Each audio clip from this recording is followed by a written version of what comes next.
اور بار ایسوسیشنز نے اسلام آباد ہائی کورٹ کے ججز کے خط پر مکمل تحقیقات کا مطالبہ کیا ہے۔ سپریم کورٹ بار ایسوسیشن نے کہا ہے کہ ججز کی نجی زندگیوں میں مداخلت کرنے والوں کے خلاف کارروائی ہونی چاہیے۔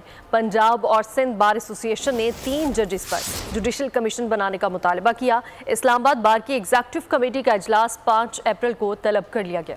اسلام آباد ہائی کورٹ کے 6 ججز کا خط ملک بھر کی بار کونسلز متحرک ہو گئیں۔ سپریم کورٹ بار کونسل کے صدر شہزاد شوکت نے کہا، عدلیہ اور ججوں کی نجی زندگی میں مداخلت کی نہ صرف مذمت ہونی چاہیے بلکہ اس کے خلاف کارروائی بھی ہونی چاہیے۔ سپریم کورٹ بار عدلیہ کی آزادی پر یقین رکھتی ہے اور عدلیہ کی آزادی کے خلاف کوئی ایکشن برداشت نہیں کرے گی۔ پنجاب بار کونسل نے ججز کے خط پر تشویش کا اظہار کیا۔ پریس ریلیز میں لکھا گیا کہ پنجاب بار ایسوسیشن آزاد عدلیہ پر یقین رکھتی ہے۔ سندھ بار کونسل نے بھی اعلامیہ جاری کر دیا جس میں لکھا گیا کہ اداروں کی مداخلت عدلیہ کی غیر جانبداری اور عدالتی نظام پر ضرب لگانے کے مترادف ہے۔ خط کے معاملے پر پاکستان بار کونسل نے 5 اپریل کو ایگزیکٹو کمیٹی کا اہم اجلاس طلب کر لیا۔ اجلاس میں اسلام آباد ہائی کورٹ کے 6 ججز کے خط کے معاملے پر غور کیا جائے گا۔